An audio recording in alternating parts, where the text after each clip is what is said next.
Welcome to LOA Today. Walt Thiessen and life coach Wendy Dillard here. Today is Thursday, January 25th, 2018, 4 p.m. Eastern Time, your second daily dose of happy for the day. I hope you've had a good day. I've had an interesting day, a somewhat challenging day, but some good stuff too. I hope you have too, Wendy. I mean, when we first got connected here for the program today, it's like, whoa, your mind was way off somewhere else. And you just ripped it over here. So I have to give you credit. Wow, how do you do that? What do you mean? What do you mean? What did I do? Well, no, it's like you need my help to remind you. Okay, here's what the topic was. Oh yeah. Because you were focused on all this other stuff that you were working on throughout the day, and now all of a sudden you're ripping your attention over to here and working on this, which I give you credit for, but that's not easy to do. You're talking about going back and forth really quickly with different ideas? Well, plus also what you're focusing on during the day. I mean, you have work that you're doing during the day, and you put in a lot of time and effort on it. So, I mean, I guess I'm just giving you credit for the fact that you're really good at shifting gears in a big way in the middle of the day. And it came through today in just our early conversation. I could tell that you're doing that.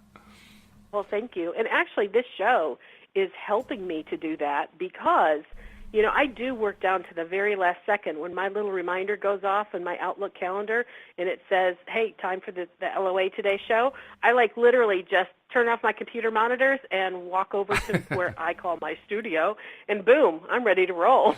You're like Fred Flintstone. The horn is going off and he goes, yabba dabba doo, and runs for the car.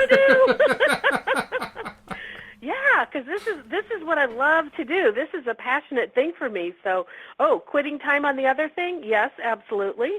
And I'm ready to do the thing that makes me feel good. Well, that's good. That's great. I'm glad that it's that easy of a transition. I have to admit, I have to get myself ready. So I'm a little bit envious that you can do that. But it's great. It's great that you can do that. So anyway, how about wins? Do we have any wins going on today?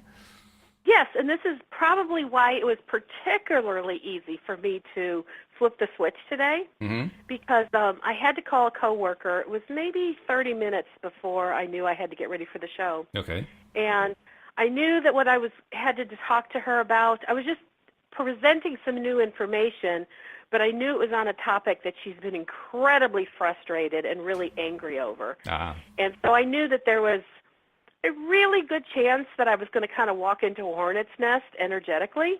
Yep. And so I kind of prepared myself to do whatever was necessary to flip her switch so that it would end on a positive note, which would allow me to end on a positive note so that I can come into the show already feeling good. Okay.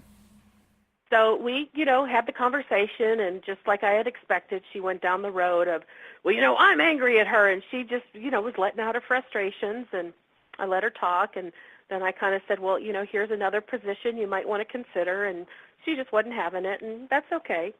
And so, I was just kind of thinking, what else could I do to help her? And by the time we were done talking the business portion, she wasn't fuming mad, but, I don't like to think that I've ended a conversation with anybody with them not feeling good. That's just kind of my thing. That's understandable. So I said, go ahead. I was just saying that's understandable. Well, thank you. And so I said to her, I don't even know if you're open to hearing this, but I'm going to throw it out just for grins. I said, a couple years ago, I found myself in the same position as you, where these kinds of things really got under my skin. And when I didn't get other people to, try to help fix it, because I'm bringing a problem to someone else's attention, and it's like they don't seem to care. That used to really bother me, just like it's bothering you. And I said, but I decided to make a new decision. And it was that I was going to prioritize being happy. Because I realized that when I called my help desk, or, when I was talking about things that I thought other people should care about as deeply as I was caring about it, and when they didn't, it would leave me really frustrated or angry. It didn't bother them, but I'd get off the phone, and I would have this residual icky feeling for a long time. Yes. And I realized, just because I'm good at identifying problems and bringing it to, quote, the appropriate people, I ended up feeling icky just because I found something that I knew I needed to, raise a flag and let somebody know about. Yeah. So when I decided to prioritize happy, I decided to look at the world very differently. And I said, sometimes just because I found a problem, I didn't tell anybody about it. Because I'm like, well, why do I have to always be the one who tells people about it? Maybe let someone else find the problem and let somebody else, bring it to someone else's attention. So I said, bottom line, it has done wonders for me because I really think about what I do before I do it. Because if I think it's going to end up ugly, then I have a new conversation with myself. Like, is it really worth even going down this road? So anyway, I said, that's just my little 2 cents, and don't know if you want to prioritize happy because, gosh, you wouldn't want to be happy. Don't go there. He laughed. And so she's now laughing, and she said, that's really good advice. I don't know how well I would do at it, but, she says, good for you. And I said, well, hey, I got something for you that I think will make you happy. And she went, okay. And I said, well, I have all sorts of businesses on the side. And she goes, yeah. I said, well, the other day I bought a new domain name for a new URL that, came to me. And so I said I bought it, but I wasn't intending on, building out a website immediately. But I said, what you probably don't know unless you have purchased domain names is every web developer comes out of the woodwork to try to sell you on them building you a website. They do. So I said, yeah, literally, I was taking at least 10 to 12 calls a day for the last week of these web developers calling me, not to mention all the spam emails I've been getting. Right. Well, normally, because I'm busy, if the caller ID says out of area, I usually don't answer it. But I said, every now and then for grins, I do, especially if it's in an area code that's close to me. I'm like, well, who knows? Maybe it's a potential client. So, I put my phone on speaker, and I answer the phone, and they start out with, hello, I'm looking for Wendy. And this particular time, I said, why? And that kind of stopped the person. They said, is this Wendy Dillard? I said, who's asking? And so then they kind of went into their speech and said, well, I'm calling from such and such company. I said, what's the name of the company? And they said it again. I said, I didn't quite catch it. What was the name of the company? Because to be honest, they were speaking with an Indian accent, and I really didn't understand. So they said it again. I still didn't understand it, but I let it go. So I let them start with their spiel about, web services, da-da-da, and I'm calling you because. I said, you know what? I really don't need any web services. And they keep going. Yep. And so when he took a breath, I said, I'm not looking for any web services. And he kept going. So at a certain point, I said, you're wanting me to buy some web services from you, right? And he went, see, and to me, I'm interrupting his script, which is what makes it so fun for me. And he kind of went, well, yeah. I said, but I don't even have a computer.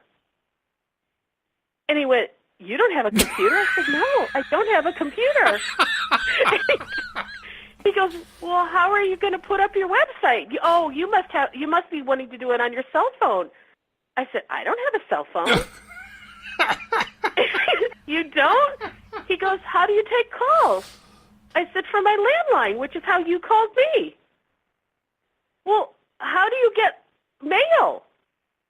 And he meant email, but he said mail. I said, I get letters sent to me, and I go out to the curb, and I get them. My postmaster delivers them to my mailbox. And so I knew I really had him floored. And again, he goes, you don't really have a computer? I said, no. And I said, but here's the thing that really I'm curious about. I told you twice at the beginning of this call, I do not have need of your services. So I don't understand why you're still talking to me. And there was a long pause, and then I could tell he hung up. Yeah. So by the time I finish this story, my colleague says, okay, now that's funny, and that put me in a good mood. She goes, I think I'm going to go home now. I said, go home smiling and just enjoy the rest of the day. She goes, thank you so much. I said, my pleasure. Goodbye. I have to admit, you engaged in one of my favorite activities. It's not one I do very often. Most often, I get a telemarketer and it's just hit the click and turn it off, so I don't have to deal with it and block the phone number so they can never call me again. But occasionally, very occasionally, I'll be in a mood like you were in that mood, and I'll do the same thing. And it is a blast to just mess with their heads because they, like you say, they just don't listen. They don't pay any attention at all. And for so many years, those calls left me so frustrated and angry. And I remember saying, how can I turn this around? Because, one of the things that I know from law of attraction is when you are on the negative side of the equation, to whatever level or intensity you are in the negative, to the same level or intensity your preference is in the positive. Yep. And since I am a deliberate creator and I think about this stuff deliberately and on purpose, I remember asking myself, okay, if these calls are making me this frustrated and the residual negative effect can last for a couple hours, how can I do this on the positive side where the positive residual can last for a couple of hours? Very good. Yeah, that's great. I like that. And this is how it's happening. And every phone call I get from, a solicitor is different. I don't always use the same kind of something. I just let whatever comes to mind come out of my mouth. But my intention is not to be mean or ugly, but just to break people out of their trance of script that they're reading to realize there's a human being on the other side of the phone. Because they have no clue about that. That is absolutely for sure. And I can give you another example of it. Same kind of call, right? This is a call that I took this kind of call often because I enjoyed this particular scenario. Call comes in, and I actually have had a career as a web developer, as you know, but my audience may not know that I was a web developer for many years. I can still do it. I just don't do it very often. So I've ordered many domain names over the years, and I've had many of those calls like the ones you had. And the interesting part is the ones who call never actually check to find out what I do for a living, even though the number that they're calling is on a website about getting web development.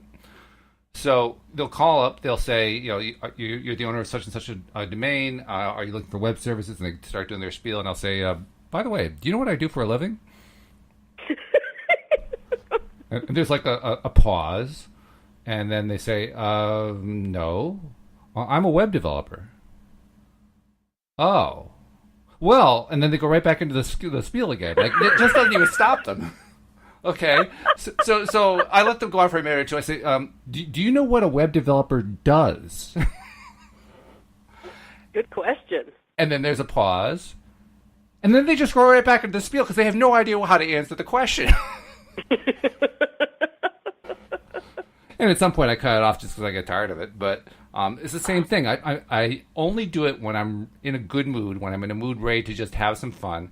And quite honestly, I am messing with their heads because what the hell? They're trying to mess with my head. So I just return the favor. That's all. I'm just feeding back to them what they're giving to me. It's not a big deal, And my favorites, though, are the ones who call me. Anyone who's ever ordered a domain name and set up a website, I guarantee the other kind of call you get, and I'm sure you've gotten this, Wendy, is the SEO call. And for those who don't know what SEO is search engine optimization. It's been around since the 1990s. And basically what it means is trying to get to the top of search engine results in order to get lots of traffic to your website so you can get business and so on and so forth. And we won't get into all the pluses or minuses about it because I'll depress everybody. But the point is that's been going on for quite some time. So anytime you set up a website, you're going to get a lot of calls about SEO. Again, something I know quite a bit about. So they call me up, same scenario. I see you've set up a website. Great. It's a great-looking website. It's always a great-looking website. It's never a terrible website. Have you ever noticed that, Wendy? They never call saying your website is terrible. They say it's wonderful. It could be halfway under development. It says this page is under development, and it's wonderful. Wonderful. But they could use just a few tweaks. Just a few tweaks. That's all. That's right. So anyway, they call you up, and they say, I noticed that you're not at the top of the search engines. And my first question immediately out of my mouth when I'm in the mood to play the game is, for which keywords? And that just stops the conversation because they have no idea what the answer to that is. Now, you have to think about that for a second. It actually doesn't make any sense to say the words at the top of the search engine if it's not for a particular search phrase. Because you're not at the top of the search engine for the search phrase Google. I guarantee that. The only one who is Google. For those who are listening, if this is technical, really what it means is, if you type in law of attraction, then obviously the words that come to the top of the page are things that have the word law of attraction in it. Yeah. And so what Walt's talking about is that the person who's trying to sell him something is making an assumption. That's right. But not based on really good information. No, based on no information at all, because I asked them what the keyword is they checked on, and they can't tell me. So, which means they didn't check at all. Of course, they're just reading off their script. So there's lots of ways to have fun with telemarketers, and those are just a couple of examples that appeal to me because they were in my field. But when somebody telemarkets you, more often than not, you have some sort of connection to what it is that they're calling about. So you can always have fun with it if you want to. I just wouldn't make it a habit. As it became a fun game for me, I've actually been using it, again, only when I'm in a good place, just like you're talking about. I'm using it to sharpen my improvisational skills. Because I never know what they're going to say, and I don't know what the solicitation is really going to be about. But I like to just see if I can, come up with something on the spot. Yep, that makes sense. By the way, I got to mention something, too, about the SEO folks. Okay. One of the things that they'll try to sell you on, if you're in a place where you're considering buying the SEO services, they'll try to sell you on, we will get you to the top of the rankings for a particular key phrase or for certain key phrases, keyword phrases, things that you type in to search on.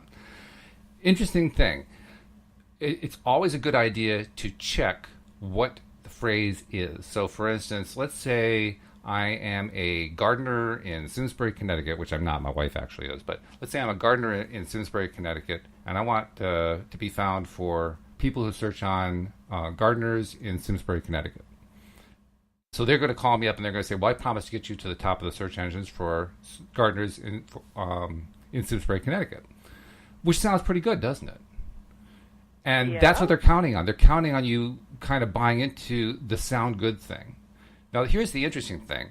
There's also, people don't necessarily know this, but in Google, the way Google makes most of their money is through advertising on the search result page. And you can actually spot it with, there are certain listings that have ad next to it. Those are the paid advertisements.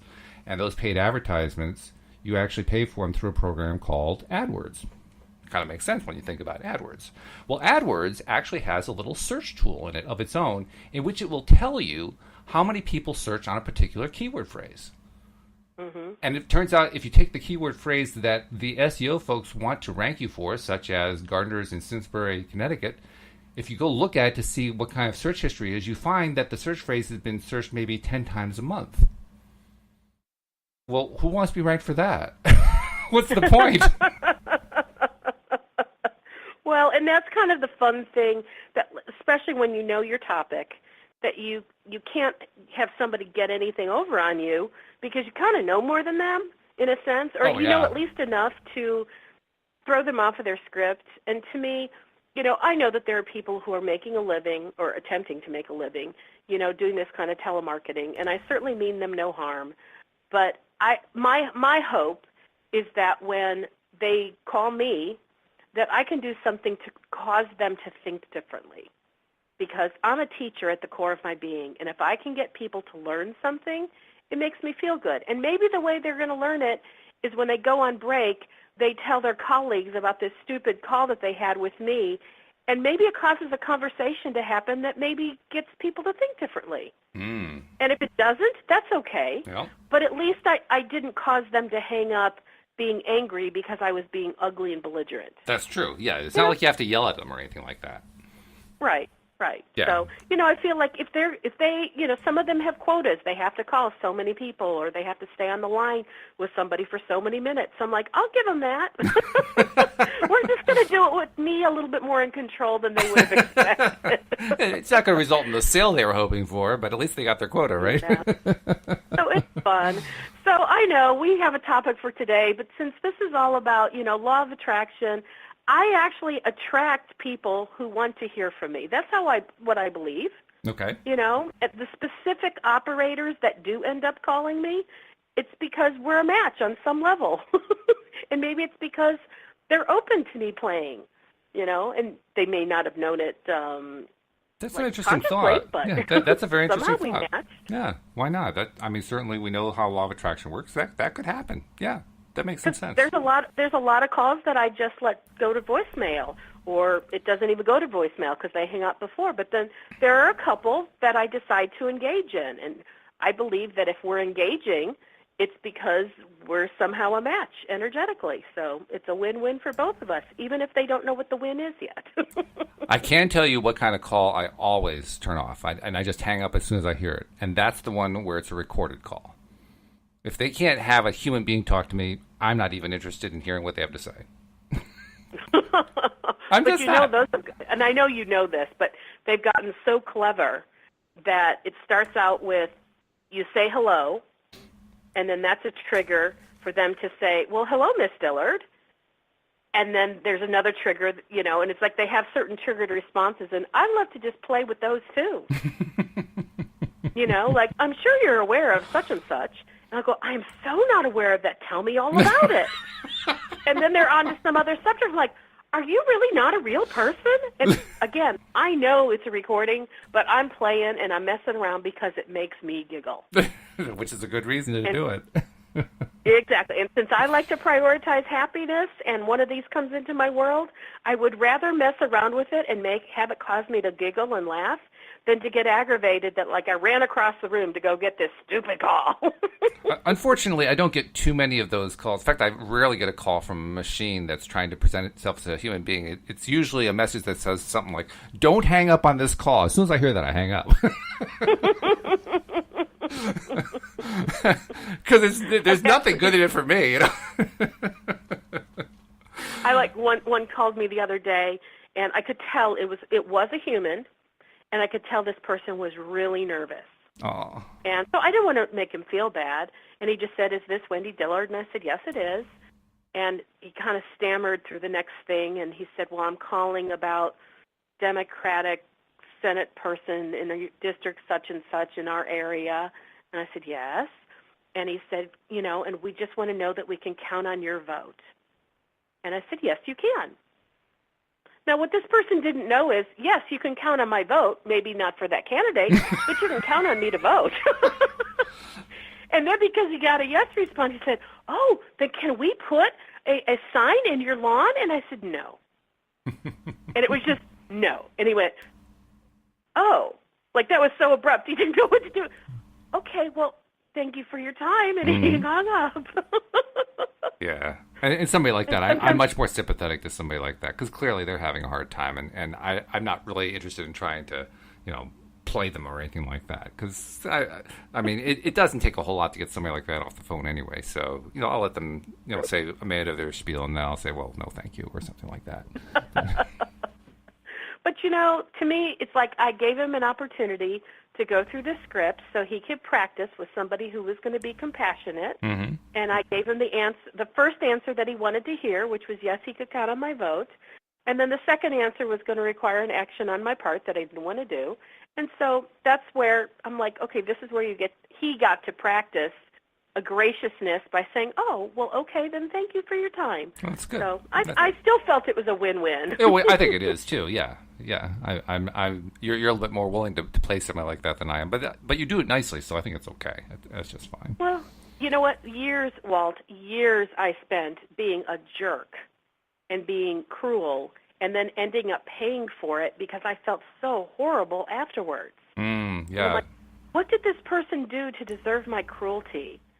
You know, he's trying to make a living, and so I really changed my own attitude and my own belief about how I wanted to be presented, you know. So I want people to think of me as kind, especially if they find out who I am and what I do for a living. And sure. You know, I'm a life coach and connected with Law of Attraction. Mm-hmm. I don't want them to think I'm a jerk because I'm not a jerk. No.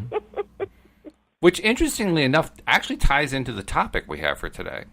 We can tie anything into our topic. Go for it. Well, this is true. We're very good at it. But, I mean, it just strikes me, it is sort of like an inverse connection here. Because what happened was I stumbled upon an article at a website I'd never seen before called bigthink.com by a gentleman named Derek Beres, who is an author. The name of the book that he authored is Whole Motion, Training Your Brain and Body for Optimal Health. And apparently he's working on a new book about spiritual consumerism. I have no idea what that means, but it sounds at least somewhat interesting. But anyway, he wrote this article, and the article was entitled, Why Negative Thinking Has Cognitive and Emotional Benefits. Now, I didn't really have any sense that negative thinking had cognitive and emotional benefits, so I was curious. I wanted to find out. I can't rule it out. I certainly know, for instance, that, like Joel Elston, many times has talked about how one of the best things that ever happened to him was when he was in the midst of his raging addiction to gambling. He got basically arrested for theft and thrown in prison. And when that happened, all of a sudden he felt like he had finally hit bottom and now he could climb his way up. So, okay, it's not perfectly healthy thinking perhaps to want to get into prison in the first place, but now he'd found a place where he could find a way to pick himself up. Okay, so there's a sense where there's negative thinking that's kind of helping out there. I can kind of see that. So I thought, well, maybe there's something like that in here. Well, that was a little optimistic, I'm afraid, because I'll read a little bit of it to you, because it sounds like he's going to be talking about positive psychology, and then he kind of confuses positive psychology with law of attraction. So let me just read it to you. It says, positive thinking has long been championed in American culture. While optimism is part of our biological inheritance, when we're not hopeful about the future, anxiety and depression can easily transform into suicidal tendencies. But positive thinking and positive psychology grew into billion-dollar industries, beginning with Norman Vincent Peale's 1952 book, The Power of Positive Thinking. Whereas the first self-help book, called Self-Help, an 1855 volume by Scottish political reformer Samuel Smiles, was a tribute to the importance of failure. On the other hand, Peale's objective was quite different. After introducing the concept of positive thinking, he taught a continuous and permanent state of optimism. He sold over 5 million copies while remaining on the New York Times bestseller list for 186 consecutive weeks, even as he was dubbed a con man and his theories were clinically challenged. I said, well, okay, that doesn't bode too well. And I did check. The book that he was referencing by the Samuel Smiles, it is a real book. It's called Self-Help. Now, he says it's a tribute to the importance of failure. That's actually a little bit of an overstatement. What Smiles was actually saying in his book is, here are a series of tales of people who failed and then later, through persistence, ended up succeeding by learning from their mistakes. Which is not really the same thing as what he said. He said it was all about the importance of failure. No, it wasn't about the importance of failure. It was about the importance of learning from your mistakes. That's an entirely different thing. So that gives you an idea of where this is going. Anyway, next paragraph. Peale's message was too seductive for a growingly dissatisfied culture like America. It was too seductive. That's an interesting phrase. Like a dissatisfied culture like America in which more is never enough. This messaging was repeated in 2006 when an equally dubious writer published The Secret, taking the metaphysics of positive thought to new heights. Rhonda Byrne promised that if you weren't living right, did she actually say living right? You weren't thinking right, which set up readers to experience serious guilt and to purchase subsequent courses, books, workshops, and the rest of the incredible catalog of add-ons that followed. Yeah, I read that, when you presented it to me last night, I read that paragraph and I went, boy, that person, whatever you might think of Rhonda Byrne, they really twisted the concept of living right or thinking right causes guilt. They also twisted the reality of what Rhonda Byrne did. I mean, to the best of my knowledge, Rhonda Byrne has never held a workshop. She has had a couple of books. She's never put together a course. And her catalog is actually pretty thin. It just has a few books in it. But somehow that morphed into courses in a workshop. Like, what? Which Rhonda Byrne was he looking at? What's that old adage that any publicity is good publicity? Yeah, right. And or the reverse side, like Oprah said this once. Let me see if I can think of this statement. It only requires a sliver of doubt to create suspicion. Mm-hmm.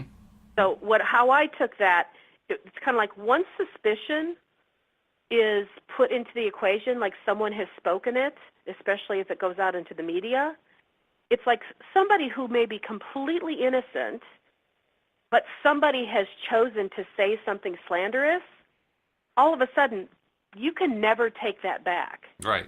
And that person will always be under suspicion by some people. Right. No matter how innocent they are. No matter what the evidence. The comment about Rhonda Byrne is that for me, where it's like some author, this person who wrote this article, chose to say those things, which are kind of slanderous, and what's his repercussion? Probably zero. But someone who has no idea who Rhonda Burns is, if they hear about the secret later on, they may go, oh, isn't that woman who's all about helping to instill guilt in people? Well, actually, I do believe that the repercussions are there because he's put this stuff out there. That's got to come back to him in some way. I'm not sure how, but and we may never find out, but that's got to come back to him somehow. I wouldn't be surprised if he got something similar about his own books, because he's an author himself, right? Well, I guess that's part of freedom of speech in America. I guess it is, yeah. So anyway, continuing with the article, which is already now on very dubious ground. That's because you and I just slandered it. Did we slander it, or we simply say, what courses? What workshops? I've never heard of any. I mean, if Rhonda Byrne did a workshop, I'd like to hear about it. Because, I mean, I've watched pretty carefully. I haven't seen any sign of workshop from her. I've seen lots of workshops from people who advocate law of attraction, but not Rhonda Byrne. But I don't know. Maybe I missed it. Okay, so what else does he have to say? So he says, all the while, the science of optimism has been on unstable ground.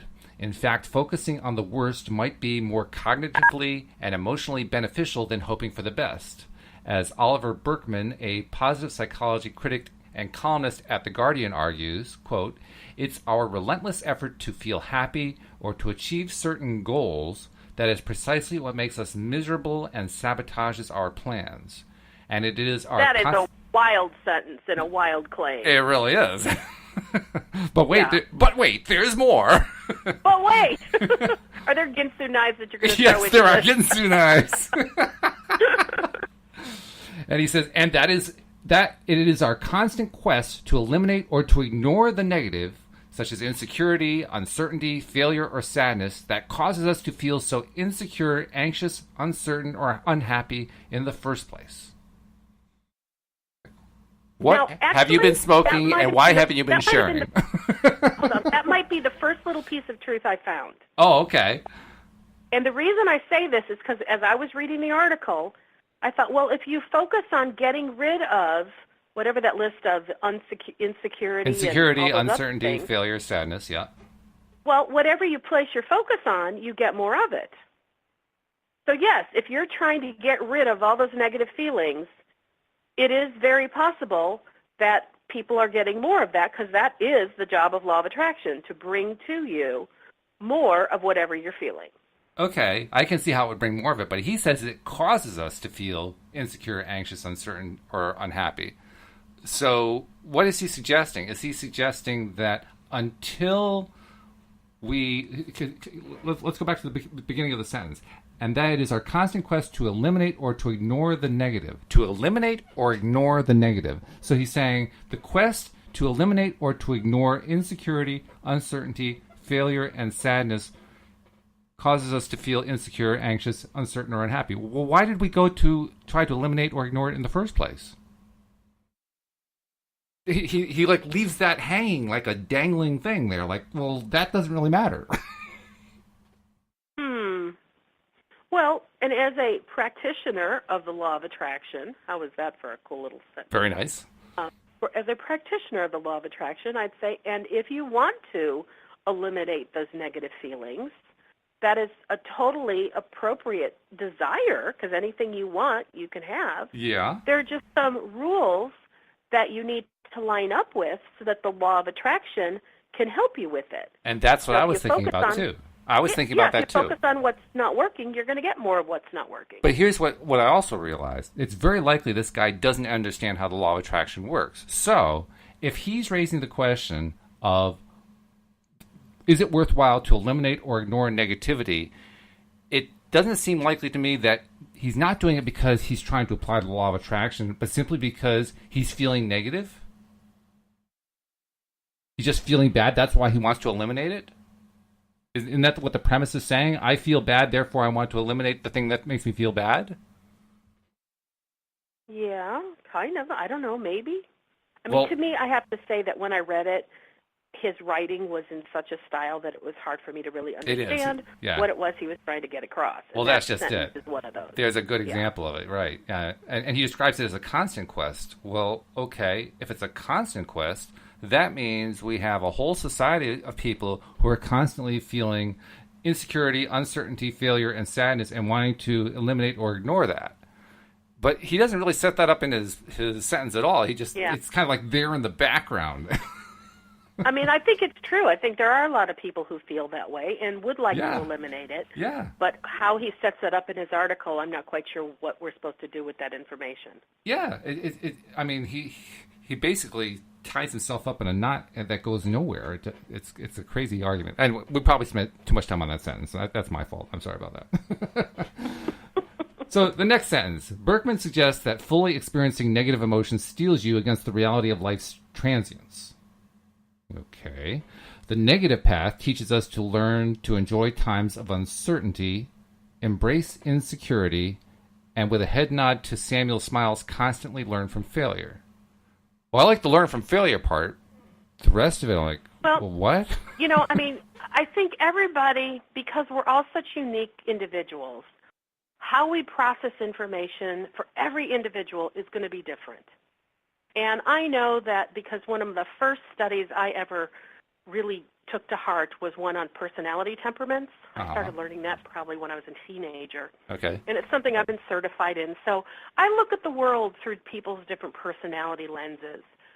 And what I know is about half the population sees the world from an optimistic point of view first, and the other half of the population sees it from a pessimistic perspective first. Okay. And it doesn't mean that each side can't see it from the other way, but to me, the way he wrote this article is he's coming from the half of the temperaments that come from the pessimistic point of view. So the ways he's phrasing things and setting things up in his assumptions are from the pessimistic side. Yeah, I think that's true. And I don't know that I agree or disagree with everything he's saying, but I am aware that he set it up from that point of view. Yes, I agree with you. I definitely think that's what's going on here. And for that reason, I think you have to kind of take the phrasing with a grain of salt, because if you understand that he's looking at it from a purely pessimistic viewpoint, then he's going to be limited in his ability to define it, I think. That's one thing that I've noticed about optimism versus pessimism. Optimism can encompass a much wider range of understanding than pessimism can. Pessimism can understand one thing, pessimism. You know what I mean? Yeah. An optimist knows pessimism, but pessimists rarely know optimism. Okay. I don't know that I'd make those generalities, because I can think of different people that I know that kind of fit in all the different buckets. Okay. Like, for instance, I used to be a part of this monthly business meeting at my company, and, the boss was talking about some new initiative that we were doing, and he was touting all of the positive benefits that were going to come from this. Of course, while he's trying to sell us on it, what he's really trying to sell is, hey, here's some extra work you're all going to have to do, but it'll have this great benefit. Mm-hmm. Well, we had two people on our team that I would sit in the background. Now, mind you, this is a virtual call, so nobody can see each other. But to me, I felt like I was in the back row, snickering, waiting for these two people on our team to speak up, because they were the ones who, one spoke the voice of pessimism, and the other spoke with what he would call the voice of reason. Okay. But they were always kind of like, well, we don't think those benefits are really good enough, and has anyone ever considered X, Y, Z, and all these other things? And it was hysterical, because it would cause this conversation now to move from the boss is all, yay, cheerleader, cheerleader, we're all on board, to, oh, crap. Now I got to answer these questions. Yeah. But what it did ultimately is it created a sense of balance, and it helped everybody on the team feel like they were not only weighing in, but they were now seeing both sides of the equation. Mm-hmm. Okay. And because I'm more the Pollyanna optimist, in the beginning of being a part of these meetings and hearing these two people kind of drag everything down, I used to think, oh, man, they're really ruining it. But over time, I started to get incredible appreciation for their perspective. because they weren't willing to just drink the Kool-Aid, so to speak. Mm-hmm. They weren't willing to just take it because someone told them to do it. They were thinking through their own sense of logic and their own filters and presenting another perspective. And eventually, I found that we actually gain more benefit by hearing both sides of the argument or both sides of the issue versus if you only heard the cheerleader side. Mm-hmm. Yeah, sure, I can see that.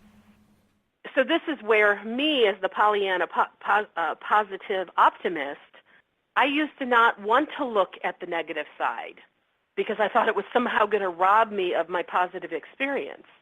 But instead, I have been willing to embrace the pessimistic or the negative side so that I could go, you know what? Sometimes they're actually presenting an idea that is a cautionary tale. It's something that we need to be looking at so the whole thing doesn't fall apart because they find the problems. Mm-hmm. Yeah. And I wasn't always willing to look at the problems because I'm like, oh, you're just a naysayer. And now I'm like, no, shoot holes in it. If I have a great idea, shoot holes in it so that I can figure out how to plug them before I launch this new idea. I think you're proving my point, actually, because you are one of the most optimistic people I've ever met, and you just demonstrated that you were able, perhaps with a little bit of arm twisting, but you were able to see the pessimistic viewpoint. I have also dealt in my life with a number of people who were extremely pessimistic. And I can't say I know everything about them because obviously my only interaction with them was when I interacted with them. I didn't see the rest of their lives. So I can't perhaps draw a nice, easy generalization. But if I had to draw a generalization, I would say that they never thought an optimistic thought in their lives. And I would say that based on numerous times me and others trying to present optimistic thoughts to them, and they would have nothing to do with it under any circumstance. And my observation is people who are in that mindset are much, much, much less likely to be able to view the optimistic side than the maximum optimist is to see the pessimistic side. I think that the greater imbalance is on the pessimism side. And I think that's reflective in our society. We already agreed. Our society is a very negative society. There's a very negative focus in our society. It's one that I think is actually going to start shifting pretty quick. In fact, I think it already is starting to shift. But nevertheless, we see it in a lot of different ways. We are part of that change, by the way. And we are, yeah, which is a good thing. So pat ourselves on the back. But the simple fact is, while that's there, it's a great opportunity to see what the super pessimists are doing, what the super unoptimistic people are doing. And what they're basically doing is a combination of exploding and imploding. You can see it in the political scene. You can see it in entertainment. My wife went up to New Hampshire this past weekend to visit a cousin that she hadn't seen in many years. And while she was there, her cousin and her husband wanted to watch a program with Ann Curry, and I don't know what the program was. I don't really know anything what it was about or anything like that. But it was a new program that apparently she's hosting. And this program, as Louise described it, spent 45 minutes going through all the angst of whatever the conflict was in the situation, and then just spent the last 15 minutes showing the resolution, which is very indicative of what goes on in our society as a whole. There's a whole emphasis of negative, and the only way you can sell the advertising is if you're shoving negative news at them, and the only way that you can sell entertainment is if it's loaded with all kinds of negativity, and on and on and on and on. That's like the thesis of our modern society. And yet, more and more people are starting to feel like, I am so sick of this negativity. But the people who are at the the core of that negative funnel, if you will, the ones who are at the very bottom who are gaining the most of this, they're the ones that are least interested in looking at anything positive. And many of them are often the leaders of industries. The entertainment industry is quite chock full of it. We're actually seeing it now in a number of different ways, including all the allegations about sexual harassment and so forth. And it's becoming clear that a lot of the stereotypes about the entertainment industry are sadly quite true, it turns out. It's a kind of a cynical way of looking at it, but that's pretty much what's going on, that the people who are in the most cynical positions and who have the most cynical attitudes are running the thing. Well, that tells me they're not really in a space where they're ready to embrace any kind of optimism because they have every reason not to. Now, is it possible that they could eventually change if society shifts in a major way and turns highly optimistic? Yeah, that's possible. I'll leave that possibility open, but I'm not convinced of it yet. I'm not convinced of it because I'm not convinced that those people don't have what Jung called the suicidal tendency, the tendency of self-destruction, and that I'm not convinced that they haven't embraced that, because I think that's like at the basis of pure pessimism. Now, maybe that's just my twisted take on it. I don't know. I do think I have at least some reason to justify it because I came through a pessimistic stage in my life where I was very depressed, and so I feel like I have some knowledge of it. I have some some experience with it. So maybe I'm clouded by that. I don't know, but okay. So I we're think going I'm to call right. you Twisted Okay. because we're calling me Pollyanna, and Okay. therefore we can have the yin and the yang. There we go. Yeah. Very good. Yeah, that's good. So anyway, I'm probably going too far on this kind of thing because I just think that he's whacked. But then he goes then he starts presenting his evidence. Okay, now he's going to present evidence. I figured, well, this is good. I mean, I may not like the way he's presenting his stuff, but okay, he's going to present evidence. So let's see what the evidence has to say. So he says real world data backs this up. And he cites a 2010 study published in the journal Emotion, which is published by the American Psychiatry Association, I found out. And in it, they discovered that students who felt optimistic about test scores were more distraught when not hitting their target than doubtful students who ended up scoring higher than expected. Now, I thought about that. So Me too. So I want to hear what you have to say about it. So he's saying that if you had a expectation that was higher than what you got as a test score, you would be distraught. And if you got a test score if you expect a lower test score and got a higher one, you would be happy. And I'm thinking, we really need to have a study for that? But isn't he saying that the reverse happened? Well, he said, let me read the sentence again. The study discovered that students who felt optimistic about test scores were more distraught when not hitting their target than were doubtful students who ended up scoring higher than expected. Mm-hmm. So if your guess was higher than what you got, you were depressed, and if your guess was lower than what you got, you were optimistic afterward, even though you started from a more doubtful perspective. I looked at that from, again, a different viewpoint, which is, all right, so I was a straight A student, and I generally had expectations of getting good grades. So if I expected to get 100% and I got 98, I was bummed.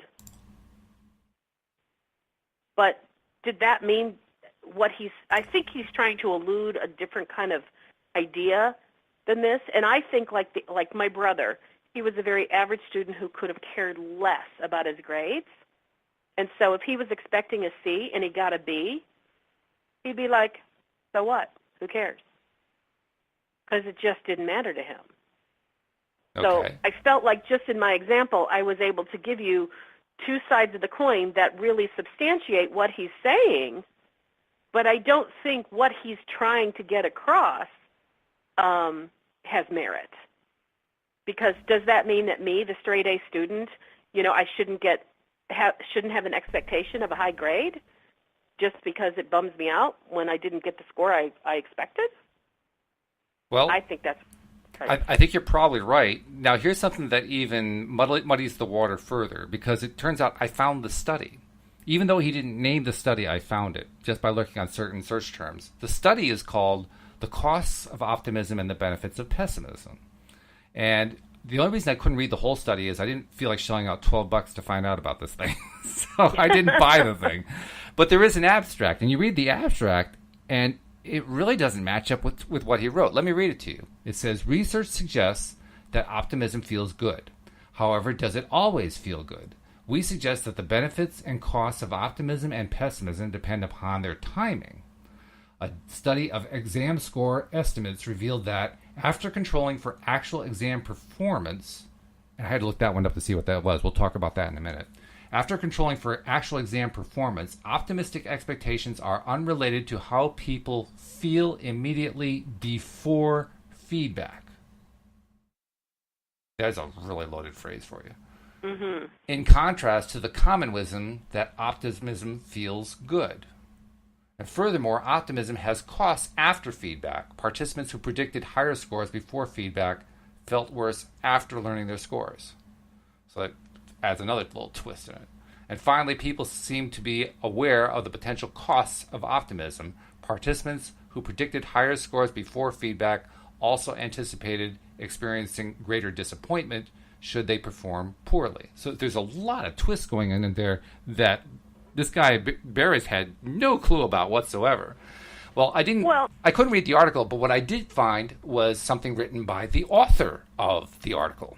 And this author is a professor of psychology at, let's see, where is she? UC California, one of the University of California branches. I can't remember which one it is, and I'm not seeing it here right now.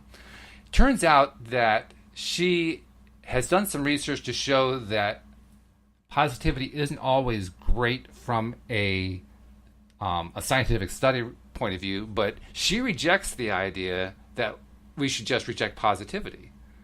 Because she says, before I make the case against positivity as a panacea, let me be clear. Positivity has many benefits, well supported by solid research, which he didn't allude to at all.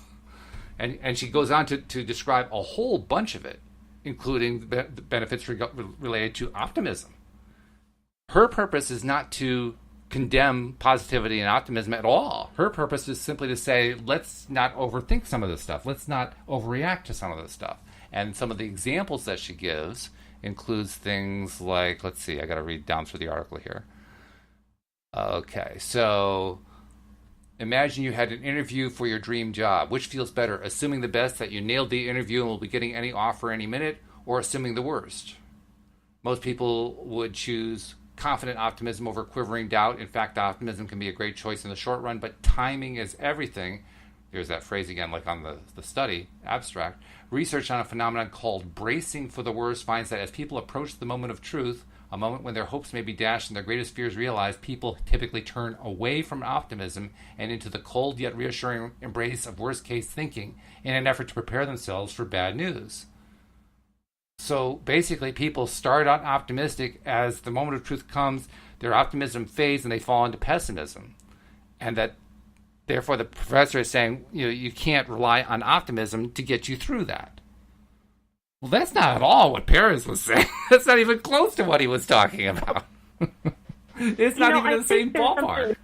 To me, there's like the elephant in the room here that I'm going to talk about, which is there are correlations being made that I don't necessarily think ought to be connected. Yeah.